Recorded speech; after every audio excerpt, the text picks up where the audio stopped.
This is Kevin Conroy, the voice of Batman.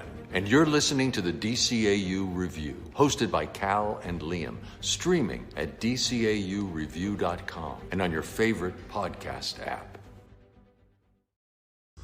Gotham City is out of control. An entire city screaming in fear. Supervillains walk the streets, preying on the innocent. They will learn the true nature of power. The police are powerless. A creature prowls this urban wasteland. Who's that? He moves in darkness. For some, he is a rumor, a name whispered in the corridors of the underworld, waiting for the chance to strike. Let every criminal know the acid taste of fear. You crazy? Bat! Giant bat! Gotham has forgotten what justice means. The Dark Knight is here to remind them. Who are you? Batman. Good guys wear black. Welcome, everybody, to episode 240 of the DCAU Review. I am one of your two hosts, Cal, and with me, as he always is, my good brother, the man that runs our Twitter account. That's right, it's Liam. Liam, welcome to a very special holiday edition of the DCAU Review, episode 240. You know, we were talking before we went on the air. They say that when you've hit the 240th edition of your podcast, that you're truly made men at that point, or made people. So here we are. They are saying that. That's right. Many people are saying this. Mm-hmm. But yeah, 240, nothing to sneeze at. But yeah, it's a great episode. Every year we have tried since our show started some 5 years ago, right around this time, in fact. Mm-hmm. We'll actually do our last episode of the year will be on our 5-year anniversary. So that's a neat bit of symmetry later this month. But yeah, we always try to work in a holiday themed review. And while the holiday season doesn't factor greatly into our episode today, it is still set during that time of year. So this is one of those annoying internet arguments. Is this a Christmas episode? Is this a holiday episode? You can argue with that along with, Die Hard and Iron Man 3 and Batman Returns and whatever else annoying people talk about this time of year. Right. But yes, we are in fact talking about the absolute classic episode, that being A Bullet for Bullock. Dakota December came to an end a couple of weeks early as we had to head home for the holidays here and cover this episode. There we go. Absolutely. It does feel warm and cozy here in Gotham City, right where it all started, as you mentioned, nearly 5 years ago. So only fitting that we are back here with Batman the Animated Series for our 240th edition of the pod. And Liam, as you mentioned, we will be covering that episode today, as usual, with our 4 normal categories and ratings and a final score at the end. But before then, what we are going to do, of course, is get our official IMDb Internet Movie Database synopsis, the official one, that is, for this week's episode, which originally aired. Now, this is interesting because we talked about this also before we went on the air, but this episode is technically an Adventures of Batman and Robin episode, not Batman the Animated Series, right? Correct, because while it comes much earlier in the production order of the series, before those later Adventures of Batman and Robin episodes were produced, it did not air until it's actually the next to last episode of this series to air on Fox Kids. So this one technically gets grandfathered in to the Adventures of Batman and Robin, even if it's technically was produced to be part of this second season of original recipe Batman the Animated Series. Well, there you have it. Thus the absence of Robin in the Adventures of Batman and Robin. So go figure. But yes, this one didn't air until September the 14th, 1995. Not very holiday centric. Let me just say that, to be airing this episode in the middle of September, but such was the case with many of the holiday themed episodes. But again, we just passed the 27-year anniversary of this episode's debut. And now, Liam, I will throw it over to you for the official IMDb synopsis brought to you by The Pod Tower. Head over to youtube.com/The Pod Tower to check out our entire library, including past Christmas and holiday themed episodes, including Christmas with the Joker and Comfort and Joy. Some great episode reviews there, plus a Batman Brave and the Bold holiday themed episode as well. All available at youtube.com/The Pod Tower. Absolutely. So this is the synopsis for A Bullet for Bullock, which is written by Michael Reeves and directed by Frank Parr, with music by Harvey Cohen and animation by Studio Junio. We should note here this story is heavily inspired by Detective Comics number 651, which was written by Chuck Dixon with art by Graham Nolan. And with all of those names out of the way, we have a synopsis that reads as such. Detective Bullock reluctantly asks for Batman's assistance when he is convinced someone is trying to kill him. Okay. That short to the point. Yeah, didn't drag on. I mean, it gets the job done. Yeah. It's not a run-on sentence, and it doesn't say things that happen in the episode that don't actually happen. So grading on the IMDb synopsis curve, I think this is like a solid B+, maybe even an A-. Yeah, I agree. So let's get in with our plot synopsis here as we open up the episode. Harvey Bullock is walking home in the snow in a snow-covered Gotham City late at night, and we realize very quickly that this is going to be a very Harvey Bullock-centric episode, as Bullock is attempting just before to head into his apartment. There appears to be somebody in a ski mask that is watching him, that revs the engine of their car up and attempts to run him over. And he narrowly misses after Bullock then turns and fires at the car that attempted to run him over.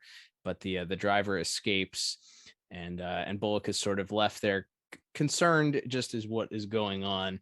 And we learn it's shaken him up so badly that he's turned to the one man that he frequently downplays as an important part of Gotham City's war against crime, of course, lighting up the bat signal and drawing Batman to the GCPD in order to have a discussion with Batman.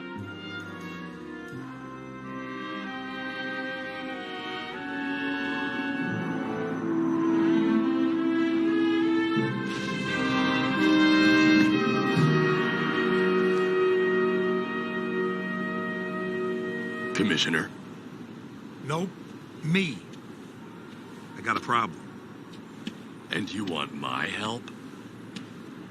Let's get something straight from the get-go. I think you're a freak and a menace, and those are your good points. But the commish says you serve a purpose, so I go along. I appreciate your honesty. What's the problem? Somebody's got it in for me. Tried to give me a fender massage last night. It ain't the first time. Last week, too. Any suspects? So many they could have their own zip code. I put a lot of guys away and they hate me for it. Looks like one of them hates me enough to do something about it. Why me? Why not just go to the department? I step on a lot of toes. I don't want internal affairs looking at me too close. They might find some things I don't want found. Are you on the take? Watch it, freak! I never took a dime from nobody. I just bend the rules a little sometimes. You understand? We're not all that different. We're on the same side, but we're not the same. I already love this part of the episode. Like, Bullock is so shaken by the fact that he's a cop. He's clearly used to people trying to kill him, but whatever it is, this case has him so worked up. And we learn in his discussion with Batman that it's not the norm. Someone's been sending him death threats. There's been multiple incidents prior to this where somebody's trying to kill him, and it's shaken him up so badly, Liam, that he's turned to the one man who that he despises and feels like is sort of antithetical to what his role in Gotham City is for help. And it's where the jumping off point for our episode kind of goes from here. Absolutely, yeah, and it's great because we immediately, as to your point, this is seemingly going against almost every appearance we've had in this series to this point, with Bullock almost always being at odds with Batman, and not wanting him involved in police business, and so Batman kind of just point blank asks him why he would ask for his help given their history together, and Bullock makes it clear that he does not want the police department, specifically internal affairs, looking too closely at his case files, for fear that there might be some damaging info in there. Batman, this is one of these things where, and we talk about this all the time, and we'll get to it a little bit later too, but like this is on a children's show on Fox 40, on Fox Kids, on like a Wednesday afternoon. And Batman is asking a cop if he's dirty. Are you on Like the we're tape? watching- He like shakes we're- him down. Right, like we're watching The Departed in animated form. It's amazing. Like, Yeah. don't get me wrong, it's not a negative, and it's one of the strengths of the show, as we've talked about a million times, of their sort of refusal to talk down to their audience, even though they knew the audience was predominantly made up of children. Right. But here, yes. So, but Bullock makes it clear that while he's never taken a dime from anybody, he's not that kind of dirty cop. That there may be, a few times that he's bent the rules and looked the other way, and maybe done things without a warrant or something, and he doesn't want to give internal affairs a reason to look too closely at him. For fear it could hurt him in the long run. So he gets Batman to agree to help, somewhat reluctantly, and he gives him a floppy disk, which is how you know this was made in 1992. It fits with the retro aesthetic now. It does. It does. Yeah, it was actually modern technology at the time, but yes. Yeah. But yes, it should have been microfilm or something, I guess, to go with the 30s. But now it works. Now it's sufficiently retro. So Batman takes it and agrees to help Bullock, even though he's still not quite sure what to make of it. And as we go forward here, we see Bullock returning to his apartment, and we get his first interaction with his kind of overbearing landlord, who's yelling at him about leaving the heat on when he's not in the apartment. Roaches. Garbage. Yep. Yes. He's furious at him, and Bullock just completely blows him off and tells him where he can stick it in no uncertain terms. There's a doormat outside, Mr. Bullock. Really? I thought you were the doormat around here, Nivens. Don't crowd me, Dork, or I'll wipe my feet on you. Take out your garbage once in a while. Your apartment stinks. I won't have roaches in my building. And turn the heat down when you're out all day. Happy holidays, Nivens. In the meanwhile, we cut back to the Batcave, where Batman and Alfred are sort of discussing Bullock's history and going over all of these names. And as Batman is letting the algorithm run its magic to try to figure out who might be on these files that could potentially be out of prison and have a grudge against Bullock, Batman decides he's not done for the evening and heads back out, saying that he believes that Bullock is going to need a guardian angel. And that is in fact the case, as we cut to Bullock and Montoya, who are doing some kind of bust in this old rundown building. Apparently they had knocked over these thugs had knocked over a bank on Christmas, in fact, they say, I believe. And as there's kind of a shootout and a little bit of a chase, Bullock heads up to a roof where he looks like the thug is going to have the drop on him, but thankfully Batman's there to save the day. And it's clear here Batman's sort of starting to figure out that maybe not all is as it seems, and he begins to wonder aloud as to why exactly, if these people wanted Bullock dead, why they'd send him a note trying to get him out of town first. So Batman's kind of starting to pull at the threads. We haven't quite figured out what our mystery is here yet, but as Batman follow up and ask Bullock some, Bullock kind of blows him off and tells him they can talk later. Questions, remember? Sheesh! You take some chances, freak. Are these all the threats you received? Yeah, I'm thinking of starting a scrapbook. You dusted them for prints? Yep. Nada. Hand-delivered to my mailbox. Someone's gone to a lot of effort to scare you, but I don't think they're trying to kill you. Yeah? That attack last night seemed pretty sincere. A professional hitman would do you here, not on the street. So what? Guy who gets whacked by an amateur's just as stiff as a pro job. When you gonna get me that list of names?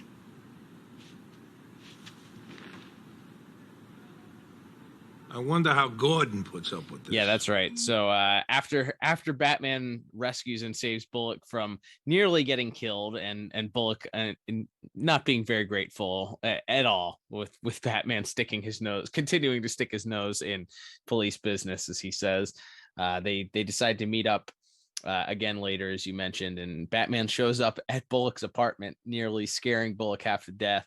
Bullock pulls out his gun and nearly shoots him.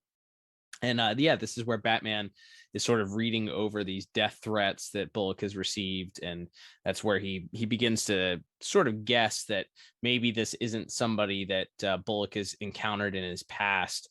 But Bullock sort of maintains that line that it has to be somebody. So Batman begins asking additional questions about, if there's anybody that he can think of that in particular that could be out to get him. But Batman is insistent that it's odd that this culprit tried to kind of kill him out on the street in the open air, and that if it was truly a hitman or somebody that was well connected enough to hire a hitman, they would have killed Bullock right in his apartment. Bullock again is still not convinced. So we flash as Bullock sort of parts ways with Batman. Batman parts ways and says he's going to continue in the investigation. And Bullock goes out on his next shift, and he's out buying donuts. He decides to walk down into the subway station underground, and he's sitting there chowing down on some donuts. And wouldn't you know, out of nowhere, someone pushes him from behind onto the train tracks, nearly into an oncoming train, as Bullock is able to just evade the oncoming train.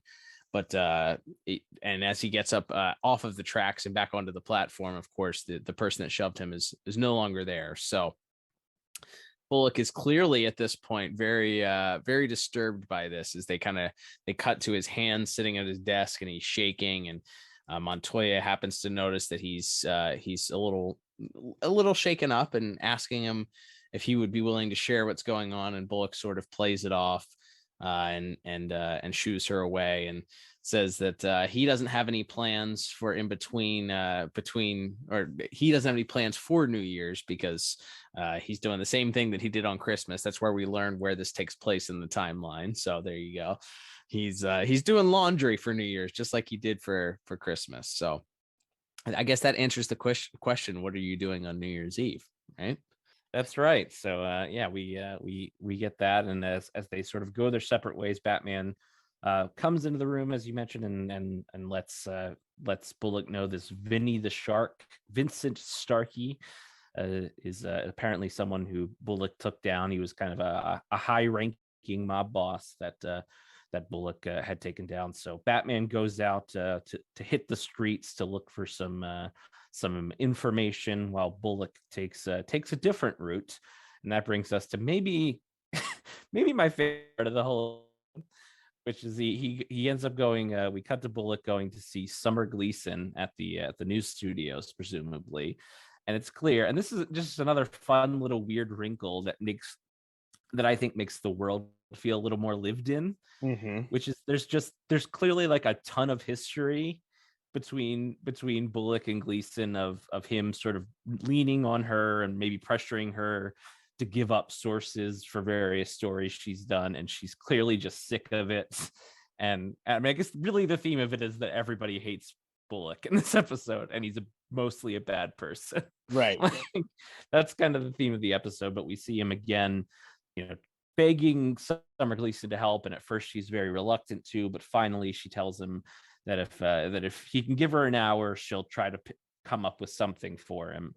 And he seemingly agrees to that, but as he's walking out of the studio, he notices that Summer's office door is right there, and decides rather than wait for Summer to maybe bring him some information, he's going to search for it himself. From there, we just cut to a straight up drug deal. There's a man getting a handful of cash and handing another guy a tiny little baggie of something.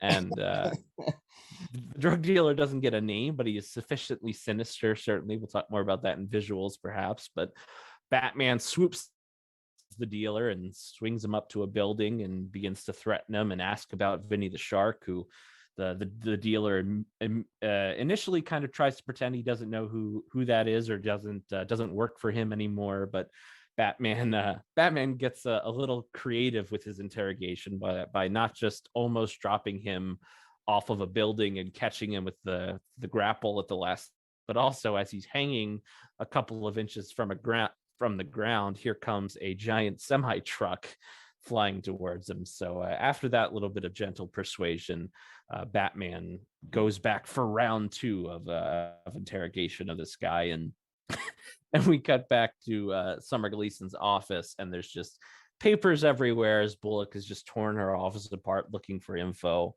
And Summer walks in and is quite furious with him and tells him to get out, and basically says she doesn't care if he dies. So it's just tremendous bit. Like I don't know where this could have fit in another episode, but after this episode, I was like, good God, would I have loved to have seen more interactions between Bullock and Summer, because this was so much fun. Aren't you a piece of work? You gotta help me, Gleason. I need to find Vinny the Shark. You want to find a shark? You can jump in Gotham Bay. You've blown it big time, Bullock. Don't ever come to me again. Summer, cut me some slack. This guy's looking to whack me. Look on the bright side. You'll make the 6 o'clock news. The rivalry, the utter disdain that she has for him. I love that she initially was like, she might help him out. She was thinking about it, but she held over the fact that he still owed her from a past favor, and and then she just walks in on him, and he's utterly destroyed her office. I just absolutely love it. And her being so furious that, like you said, she doesn't care what happens to him at this point. And that's where we meet up next as Bullock tells her good riddance, sort of, and gets back on the street attempting to catch a taxi, and is stood up by a taxi that rides right past him. But luckily for him, right behind the taxi comes the Batmobile, much cooler and safer than a taxi, I'd say, right? So we then get Batman, who's located Vinny the Shark, and decides that he and Bullock are gonna go to the docks, where Vinny, by the way, is pushing, according to Batman, rock crystal. Yes. What is happening here? This is after, by the way, when Bullock is asking Summer about her expose on Crack Town. Right. Yeah. Crazy times here. Crazy the things that got through the standards and practices. I was gonna say, I thought any sort of allusion to drugs or drug paraphernalia was a big no in these days on the Fox Kids S&P, but I guess they stuck a couple through here. Get in. Hey! You got a serious attitude problem, freak. You want the shark or not? You know where he is? He's running rock crystal out of an abandoned auto plant out in Bayside. Nice starship you got here. What's this for? Passenger ejector seat. There you go. Go figure. So they are on their way to visit the docks and crack down on Vinny the Shark. And unfortunately, Bullock and Batman are seen and are approached by Vinny the Shark, and things look to be not sitting so well for our Dark Knight and Harvey, as they are both trapped with surrounded by the gang, Vinny's gang, and Vinny says he's going to finish the job at this point. He's held this grudge because Harvey sent him up the river for 8 years, and he's going to finish the job at this point. He's going to relish it. 8 years I waited to do this, Bullock. Now it's payback time.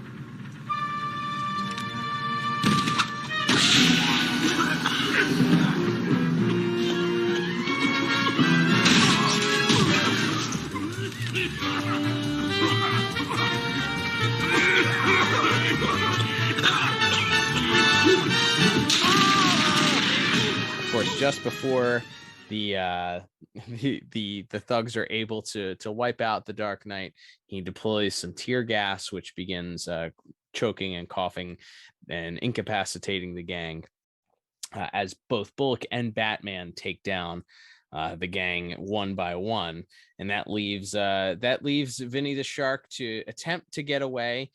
And Vinny stumbles into a long dark hallway that has no exit. So he's pretty much run into a dead end at this point, and Bullock pursues him and manages to pick up a pistol and begins pointing it at him and says he's reached the end of the line. And Batman interrupts just before Bullock appears to be ready to take care of Vinny the Shark, but Bullock assures him that he was going to do no such thing, that he's prepared to take Vinny in, and he's just glad at this point that this whole situation has ended. And Batman again questions whether or not he feels that this is actually the person that wanted him dead, and Bullock said it has to be. And we get a scene cut from here to an interrogation room, which has Bullock and Detective Montoya, amongst a few others, shaking down Vinny, demanding answers for why he would send him those notes, and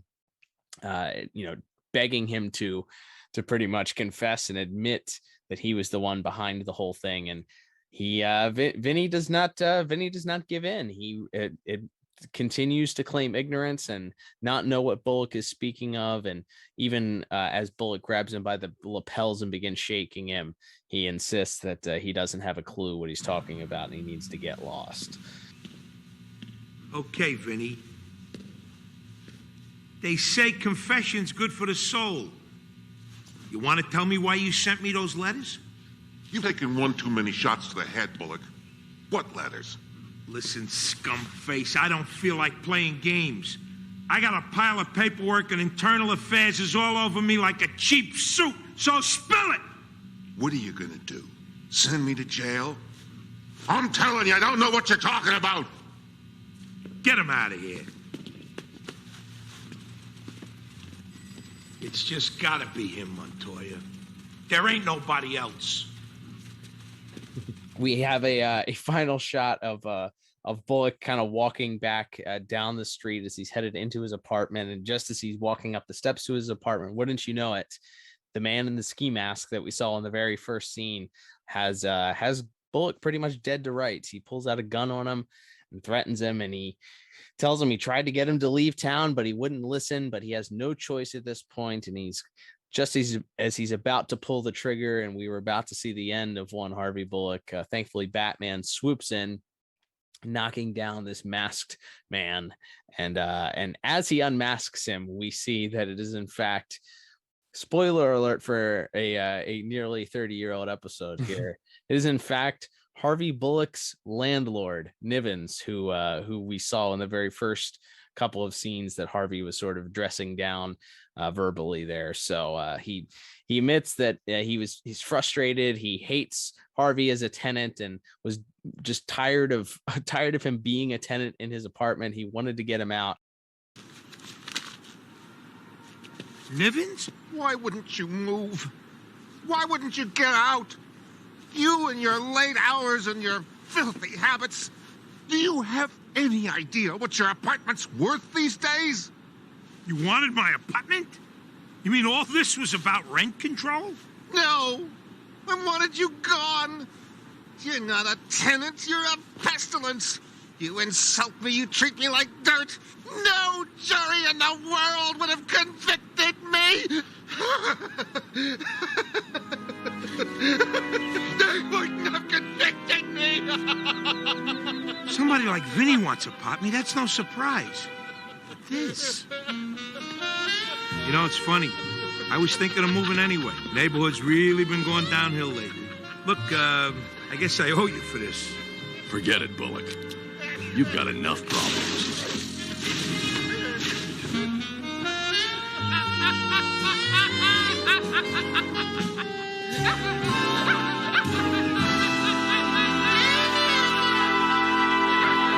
We get a fade out, and that's the end of our little episode here. Yeah, it's a really wacky little finale to the episode. I really enjoyed this. As I guess we can get to start to sum up our full thoughts on the episode now that our synopsis of it is done. I just think this episode's great. There are some minor changes from the comic, which just basic ones, like instead of talking in the episode, Batman's at the Batcave talking to Alfred. In the comic, Robin's there, and then I believe it is Nivens, the landlord, is the villain of the book as well. However, it's solely due to the trying to get Bullock out because his apartment's rent controlled. Whereas this one, it's that, and also the overall theme of this episode is that Harvey Bullock is a bad person, and everyone who knows him kind of hates him. And I think that's kind of fun. There's like a real black humor to, I think, this episode because of that. Because yes, even though we have mobsters and people pushing Harvey Bullock in front of a train, even some of our allies, whether it's Batman himself, whether it's Montoya, whether it's Summer Gleason, these nice regular people, heroes themselves in some cases, and they can't stand the guy. Much less the people he's actually coming to direct conflict with over the years. So I love this guy who he's he's not necessarily a bad guy, but when someone's trying to kill him, everyone in the city is a suspect, it feels like, by the time the episode's over. Like I think that's such a clever way, and the way they sort of I think compared to the comic, I think they do a better job maybe of showing off with those two Summer Gleason scenes, of just showing that it's not just the criminals and the crooks who don't like Bullock. He's kind of a jerk to everybody, and so it does kind of feel like it almost, not that you think Summer Gleason or Montoya are going to turn out to be the mastermind behind it, but it is a fun little bit there that he just kind of leaves this trail of destruction wherever he goes, just because of who he is as a person. yeah they do their very, very best to make him a unlikable character. Like they don't really want you to feel all that sorry for him. They are very clear that he's rude, he's messy, he's disgusting, he's arrogant, he's selfish. He's not kind at all. Doesn't seem to have a kind bone in his body. He's not very thankful. He's a schlubby loser kind of guy that on top of it is mean and nasty also. So the fact that they emphasize that as a way to sort of make him a less sympathetic character, but to also sort of throw you off the trail is like, okay, so clearly this guy has so many enemies here. It could literally be anybody. It kind of shines the light on the fact that Batman didn't just zone in on one person. It sort of highlights his detective skills, his willingness to see the clues that are being put together and try and piece together a picture and recognize when a piece doesn't quite fit, which is what he sort of stands with the entire episode. This doesn't fit. This doesn't, why this person? Why would it be this person out of all of the people that don't like you? So I love that, that, and he's proven right at the end, obviously. So yeah, I love this. It's a fun episode. It really is a episode that features a lot of Bullock, and we'll talk about that later in voice acting, but it's a very Bullock centric episode. There's not a ton of Batman, but there's enough Batman to get some enjoyment out of it. That scene with him interrogating the drug dealers is fantastic. A classic Batman interrogation scene. I think we need a super cut Batman using the term slime ball. Like it has to have been his highest used insult for the entire series, right? Slime ball. I feel like that's a reused one.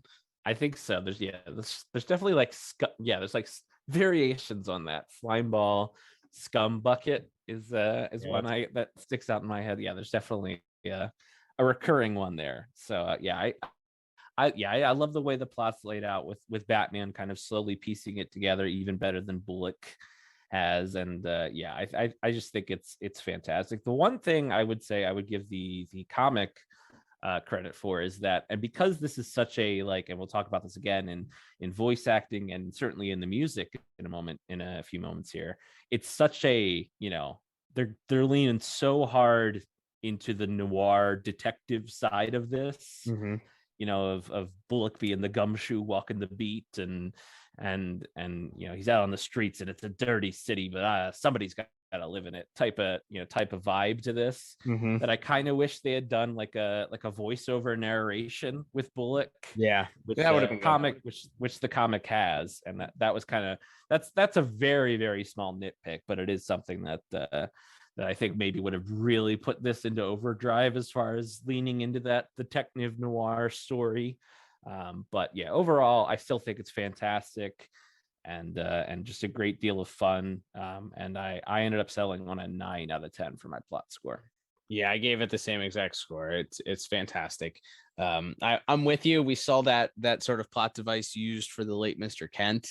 And it wasn't one that they did very often, where they would have a narrator come over. And I wonder if it was to sort of shy away from the style that the Spider-Man animated series did, which had a lot of voiceover from Peter providing a narrative, or just to differ from maybe not be completely over the top, or maybe just some of the writers didn't like that storytelling device. But I'm with you. That's a great one. That's a great suggestion there. Could have really taken us over the top, but it's hard to nitpick anything else about this episode, because it's based on a really good story, and it was executed really, really well, which clearly is reflected in our scores. Absolutely. All right, Lane, let's move on to our next category, which is going to be visuals and animation. And I will say, despite this being a really strong episode, there's a couple of action sequences we get right off the bat. We sort of get our pulses racing a little bit with the idea that Bullock might be assassinated, but and then we have the gun shootout between him and the gang that they're busting, and then we have the Batman shaking down the drug dealer, and then the fight on the. I guess there's more action here than I thought that there was. I thought this is a pretty light action, but now that I'm saying it, it's maybe it's just because of the way the story goes and the lulls in between the little action beats there. It's well balanced, but it does feel like it's a heavier story mode than it is a an action heavy episode, because and I guess because the action beats are pretty quick. It's not long and drawn out. They're pretty quick fights that end up happening. Yeah, I don't. I would tend to agree with you. I think watching it, I was a little surprised. I didn't really remember the sequence with Montoya and Bullock going into the abandoned building, and then having the showdown with the guy on Bullock having the showdown with the guy on the roof. I didn't really remember that sequence at all. So yeah, I was a little surprised that there is a good amount of fisticuffs and gunplay throughout this episode. But yeah, I think the standouts for me are the quieter moments, though. Again, as we just finished talking about it, it's leaned so heavily on that detective story style, and just everything about the setting it in the winter, as we talked about. It's not really Christmas, and New Year's isn't really a part of this episode the way it is in Christmas with the Joker, or Holiday Nights, or some of the other episodes we have or will review in the future. But it still has such a setting it just in the winter. It's cold outside, and Bullock's, it just looks like a miserable city. It just looks like this miserable, grimy city. Mm-hmm. The way that only a major city can look after, there's just it's not even it's not covered in snow. There's just little piles pot, where it's been shoveled and stuff like that. Everything about it, I just think I love the backgrounds, especially in this episode. It just fits, I think, so well with what they're going for. It is a very muted color palette. Like Batman might be the brightest thing in the episode, the blue on his costume, but for the story they're telling, I think it's just fantastic. And yeah, I think the action sequence with Vinny the Shark and his thugs against Batman and Bullock is a lot of fun. Bullock makes this like ridiculous entrance where he's hanging off of like a crane hook, and then they have like the shell of the car dropped on their heads, and then the fisticuffs that go out from there, I think, are fun. And actually, I think the bit where it's Bullock standing on the edge of the train platform, and he's holding his donuts, and then you just see sort of a silhouette push him out into the train tracks, and then he looks up and he sees the light from the train coming towards him. I think that's pretty fantastic as well. So those were kind of my big highlights for visuals. Yeah, I will say that there was something that unnerved me a little bit, but I was pleased. There was no way that it was actually true. I was, based on the time frame that this was written and drawn, I would assume. Mm-hmm. But I will admit that Vinny the Shark gave me a little bit of Jeffrey Epstein vibes. And once I saw it, I could not unsee it for the rest of the episode.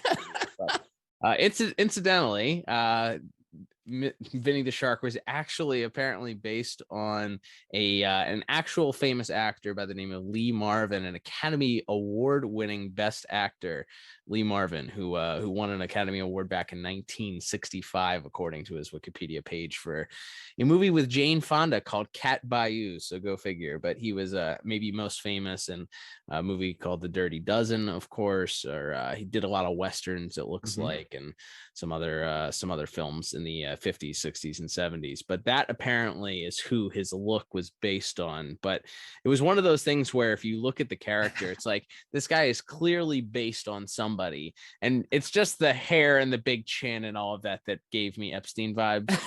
So unfortunately, modern day things have led me to see that character looking like that infamous person, but he's actually based on a pretty accomplished actor. So if anyone else saw him as Epstein, don't worry, it's not based on Jeffrey.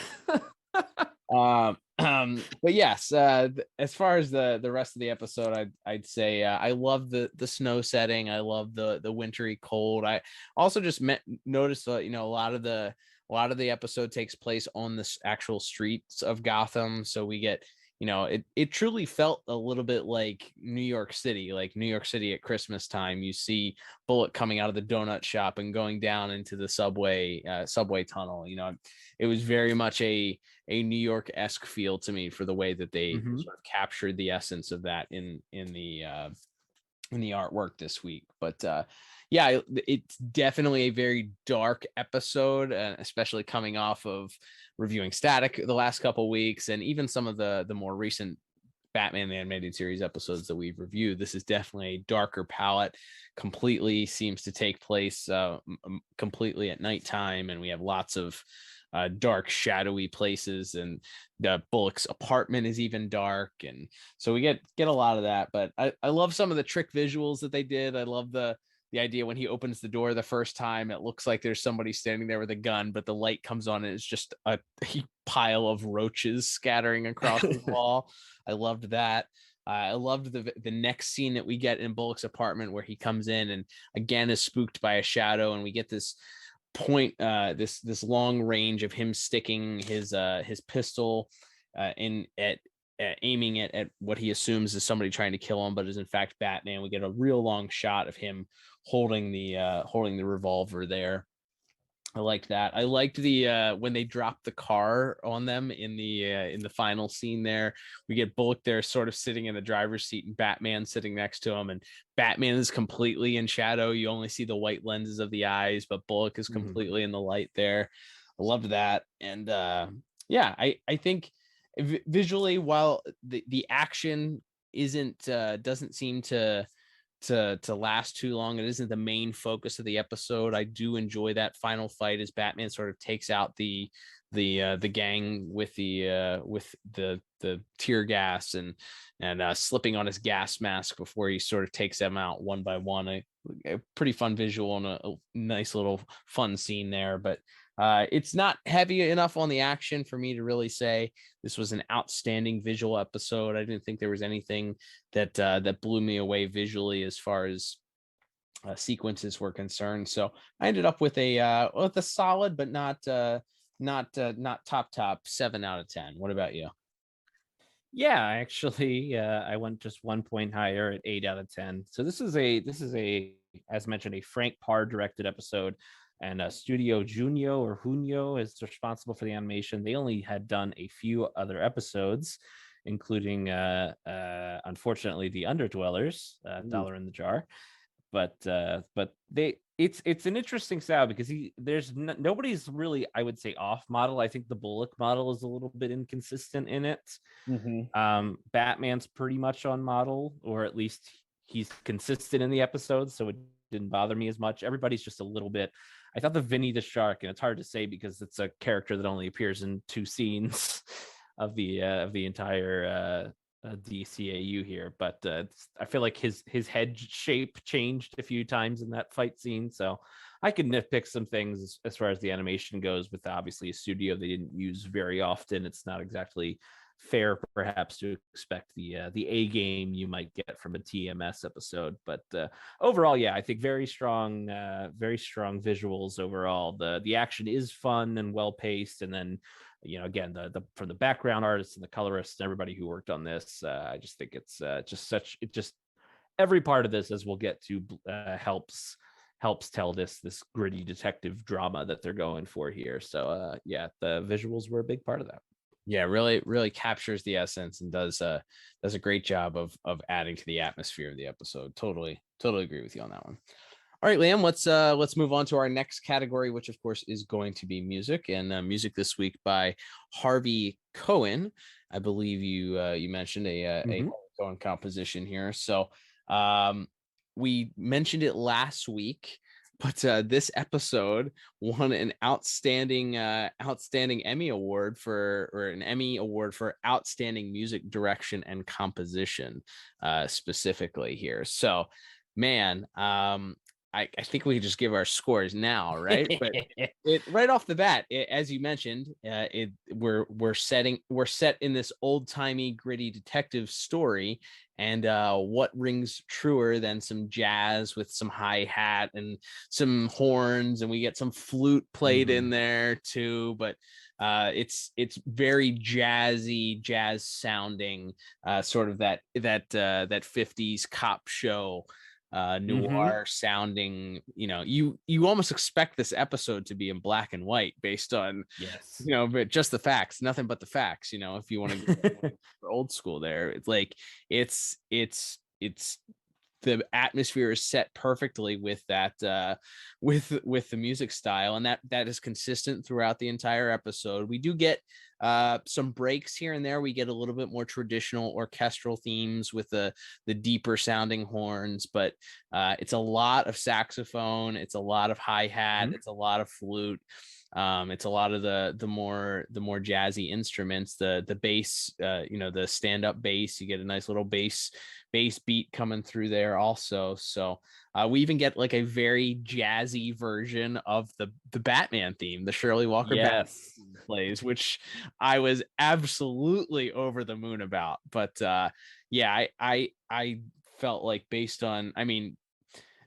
this episode itself is worth watching just for the music. Like, if you want to just go watch a good episode that has great music, and you want to kind of, this is, I think, probably arguably in the top 5 for the best music themes for the entire series here. So I had no choice but to give this a perfect 10 out of 10.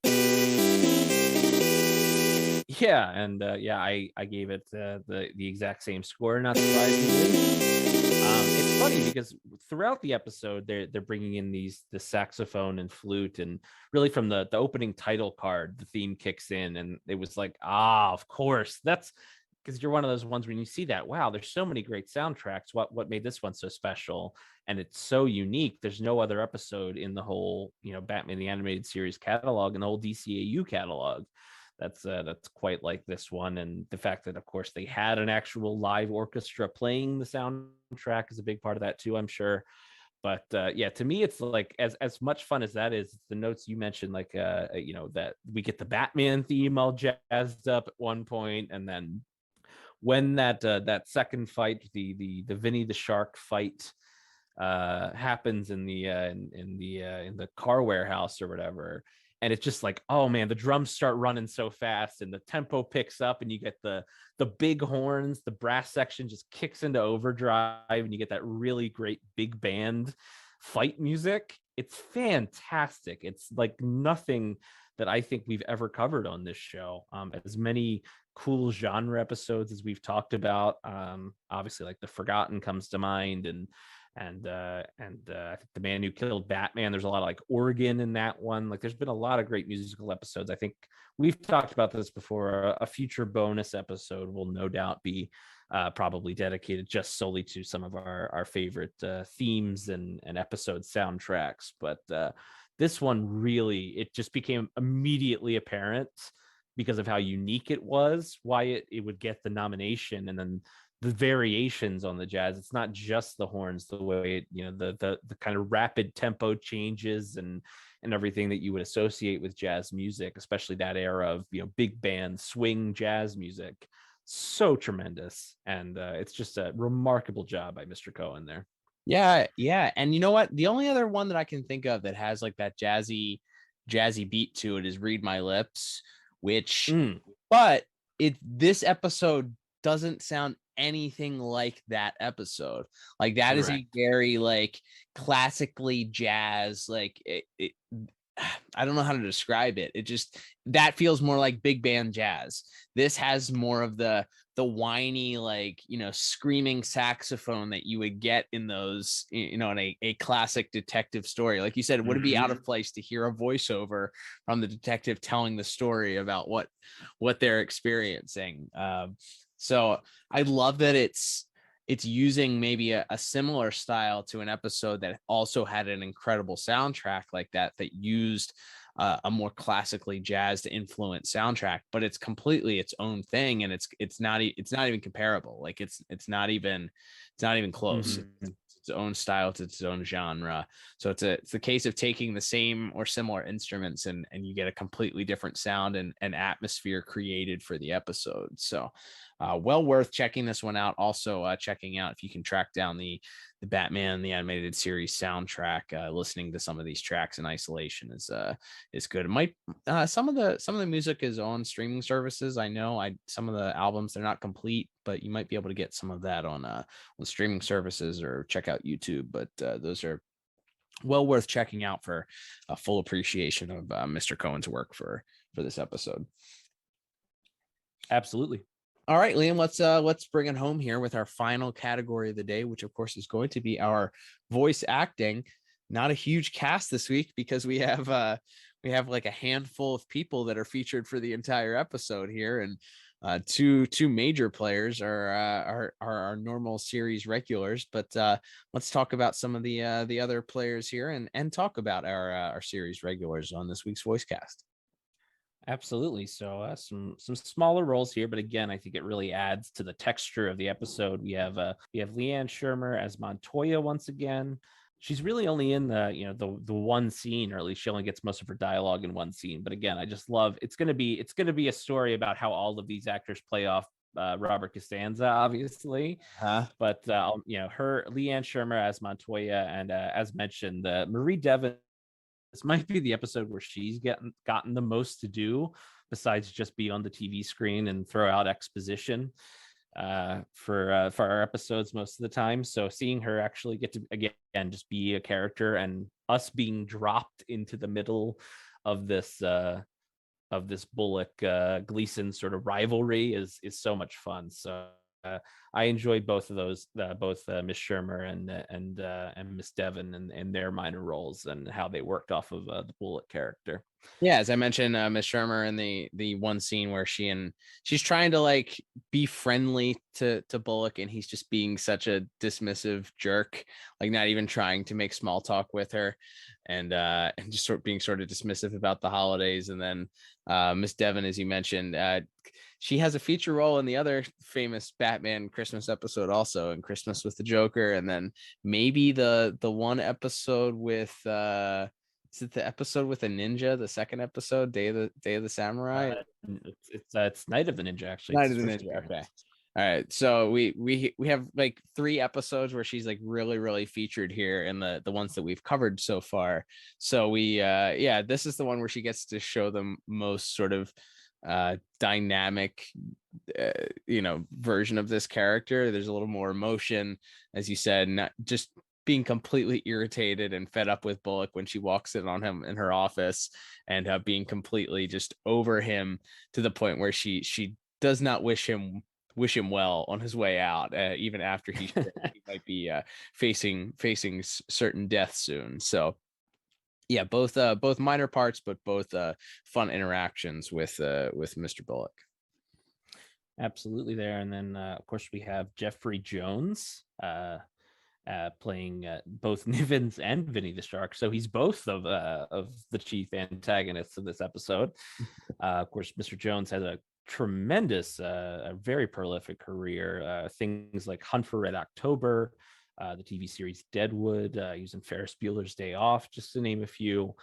Really fantastic actor, and obviously gets to show range, because not only is he playing this very deep voice tough guy mobster in Vinny the Shark, who first he has the scene where he gets to be all menacing as he's threatening Bullock and Batman, but then at the next scene when he's being interrogated and Bullock's grabbing him by the lapels and yelling at him, and he's yelling back, like he's really fun there. And then really it's only 2 scenes, but getting to play this sniveling weird little man who is just on his last nerve because of just what living in close proximity to Harvey Bullock has done to him. Great dual role from our guest cast here. I thought he did just a tremendous job, did Mr. Jones this week. Yeah, both roles are extremely different. One's more of a cool, calm, calculated, and ready to happy to take the opportunity to destroy his nemesis in Bullock, but sort of pleasantly happy. And then his annoyance later on is he's being shaken down and insisting that he has no idea what Bullock is talking about when it comes to these death threats. But then, as you mentioned, the sniveling sort of nervously insane character of Nivens as Bullock. They set it up perfectly, because you see him as a almost literal doormat as Bullock threatens to wipe his shoes on him in the first scene there. But he shows his emotion and his quick temper as Bullock is walking up, and he starts hollering at him, and then we get the insanity portion of that towards the end there, as he sort of begins maniacally laughing, and as he screams that no jury would have convicted him for killing Bullock because he's a terrible tenant. So yeah, it's an interesting dual role for him, and Nivens is definitely the one with, I think, more of a dimension to the character because of the despite the fact not having that many lines, but certainly a little bit more fun with that character, but a fine dual role for this actor.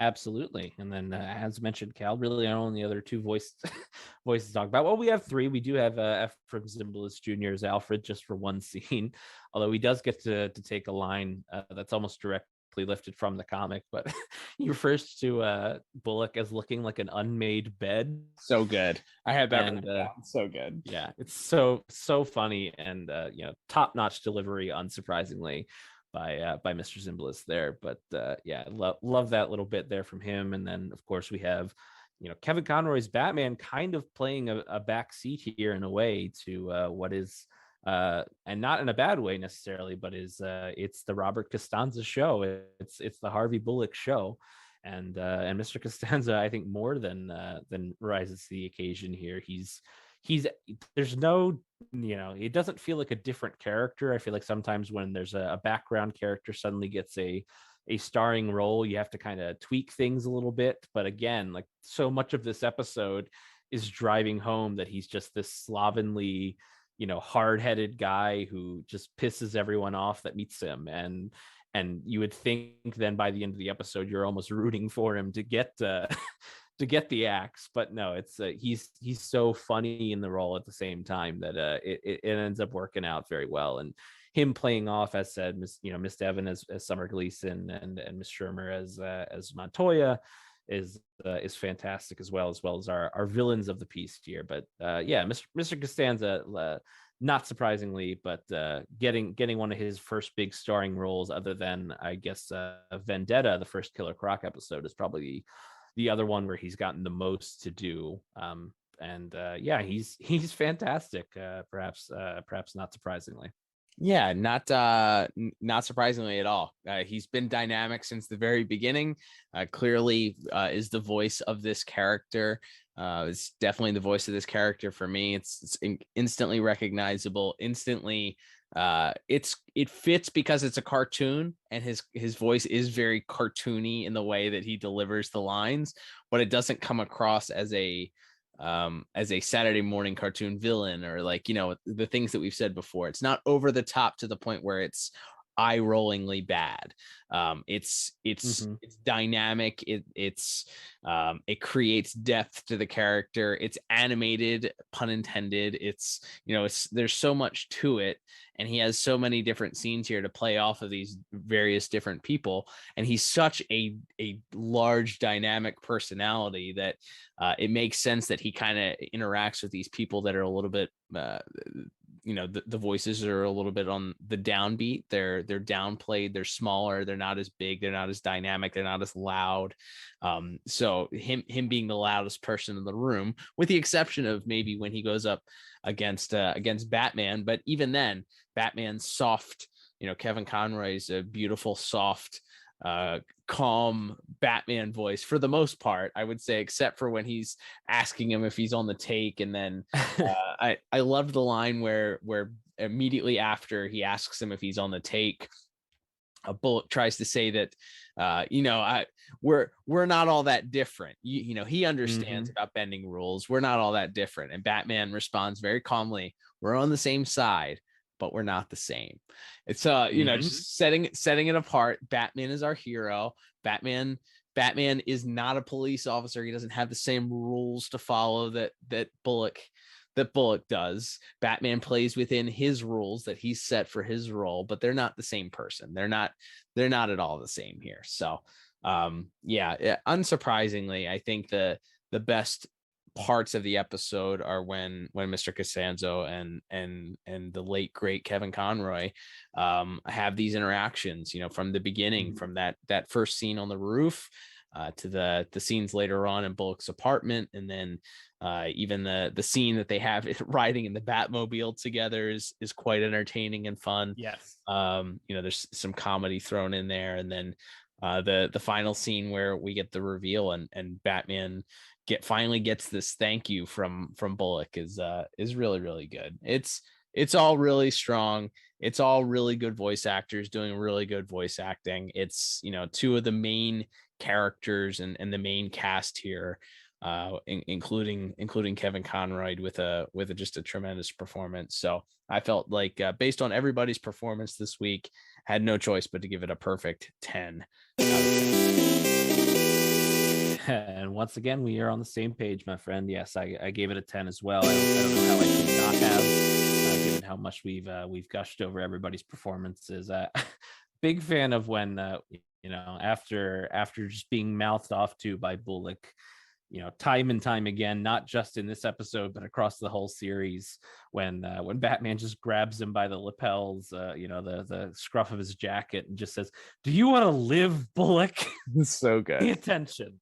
Like, it's just tremendous. Not breaking news, but we would be remiss not to mention that this is the first episode of this series we've covered since Kevin's passing. So I think maybe it was a little extra emotional for that reason. His birthday just having passed, and getting towards the holidays, I think it's always a time for reflection. But yeah, it's playing off of each other. And finally, after all of these episodes of tension, we when we looked back at On Leather Wings back in October with James from Watchtower Database, we talked about how Gordon and Bullock in that first episode really feel like well-rounded actual people. They aren't just there to be kind of a or a stereotype where he's fat and the other guy's old and they're just these bumbling cops. It's not like the Gordon and Chief O'Hara in the 60s show or something. They feel like real characters. So getting to see an episode that really focused on Bullock and Batman's relationship with Bullock and all of that, and Batman's commitment to helping this guy, even though he continually rubs him the wrong way. I think it's great, and Mr. Conroy and Mr. Costanza just really brought it to another level. So fantastic work all around. Yeah, agreed. All right, Liam. Well, that will bring us to our final scores for this week's episode as we begin to wrap things up. Totaling everything up this week, I end up with an incredibly strong and top pick worthy 36 out of 40. What about you? Yeah, and I think we only differed in one category, and I was a point higher, so I got us to a 37 out of 40 for my final score. So it's funny because if you talk about rewatchability, I think this is an easy thumbs up just because of how great of an episode it is. It doesn't have a lot of ties that continue on in the series, so if you're looking for continuity important episodes, it's not going to be one. But I think you get a thumbs up just for God's sake, it won an Emmy. Like you can't skip this one. I don't think if you're watching for the first time or just rewatching the important ones. I think this gets at least one thumb up for rewatchability for that. Oh, definitely. Yeah, wholeheartedly agree. It's a classic episode. It's fun. It's a good story. Hey, it's a holiday episode, whether you want to say it or not. It takes place between Christmas and New Year's. It's a holiday season episode. It's worth putting on, even if they don't. The only mentions are the fact that it's the week between Christmas and New Year's, and there's one shot of a family taking some Christmas decorations down. So say what you will, but if you're gonna claim Batman Returns or Die Hard as a Christmas movie, then by God, so is a Bullet for Bullock. It's a Christmas episode. I agree. So yeah, I give this one, I dare say give this one 2 thumbs up for rewatchability. It's it's a good, strong episode, great story. It's, as you mentioned, it's an Emmy Award-winning episode. Why not give it that double thumbs up? It's well worth a watch, and I think it's one that would be enjoyable for people coming in blind and not having ever seen a Batman the Animated Series episode, or people that kind of understand the Batman dynamic a little bit and are just looking for a good Batman the Animated Series episode. So agree. Absolutely. All right, Liam. Well, thank you everybody for tuning in this week. We are so thankful. As we mentioned, it's the original recording of this episode. It's the holiday season, and we are so thankful, so much to be grateful for, and so much to be thankful for. We are absolutely thankful for each and every one of our listeners and people that tune in on a weekly basis to listen to us talk about these episodes. As we mentioned last week, we will not be having a new episode next week. We will be foregoing that and allowing not only ourselves a week off, a break for the holiday, but also an encouragement to you and yours to spend time with your family, hang out with your friends or your family, and remember you're not alone. This holidays can be a rough time of year for a lot of people, and maybe not a joyous time, but that's why we encourage people to reach out to us, tweet us at DCAU Review, send us a DM on Instagram. We love talking with you. Thank you so much for spending this year with us and spending some part of your holiday season with us. But remember, you're never alone. There are people out there that care about you. Liam and I care about you as listeners, and and are thankful for any time that you've spent listening to us. And hopefully we can continue to give you some great content in the new year. We will have one final episode before the end of the year. As Liam mentioned, New Year's Eve will be our official 5-year anniversary. And Liam, we will be we'll actually be taking a look back at the year 2022 in full before we turn that number over to a 3. That's right. We're going to talk about the midterms. We're going to talk about no. We're not going to. Nope. We're going to talk about Truth Social and all the stuff going on over there. No, we're going to talk about our favorite things and maybe our least favorite things that we reviewed all year long in 2022 across our 12 months of reviews, and probably look at some of our bonus episodes that we did as well, and maybe what we're looking forward to in the new year as well. Looking forward to that. And as we reach the new towards the end there, again, as Cal said, appreciate everybody who does reach out and lets us know their thoughts on our episodes and the episodes that we're reviewing. We've talked about it. We've had more people this year kind of give their own scores, which I really love. I really love to see that. So I love people in the format and coming up with their own reasoning for why they might have scored something higher or lower than we did. So love to hear that and love to see that feedback. If you don't feel comfortable posting it publicly on our Instagram or Twitter, DMs are also open, so you can share your thoughts privately if you prefer to do it that way. But yeah, thanks everybody for listening, and looking forward the new year. Just look, it can't.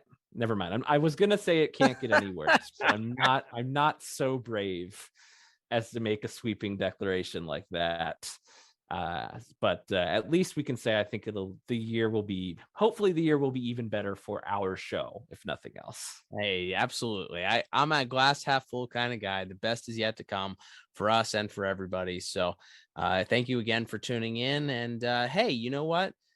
Check the podcast feed. As we said, we won't have a standard episode next week, but you never know what might show up under your podcast Christmas tree this week.